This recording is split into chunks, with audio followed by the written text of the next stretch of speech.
The train engineer who brought the fire directly to the fire station. The Yankee Clipper was on its way from Washington to Boston, clipping along at 125 miles per hour with 150 passengers on board when the engineer noticed a fire in the fuse block area. When the engineer noticed he had a problem, the passengers were moved to the rear of the train as a precaution. But when the train pulled alongside the fire department, there were still no signs of fire. That's right, the engineer, T.J. Hardy of Washington, pulled the Yankee Clipper up to the Glendale Fire Station, which is next to the tracks. The engineer had enough foresight, being familiar with this area of track, that the fire station was here, and he knew he had a problem, and he just made a good decision and stopped here and was able to get some assistance right away.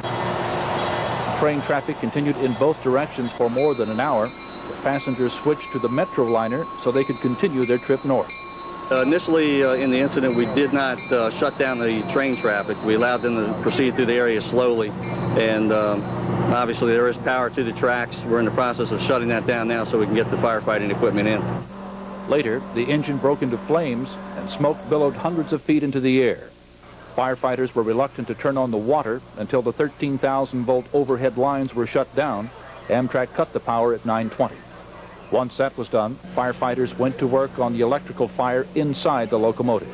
Because it's electrical in nature, you have to use a self-contained breathing apparatus. You don't have a whole lot of room to move around. You can't generally you can't use water like you normally would on a structural fire. Service on the line was interrupted for a while, but by noon, things were back on schedule. I.J. Hudson, News 4, Prince George's County. Amtrak officials say northbound service out of Washington was back on time by about noon.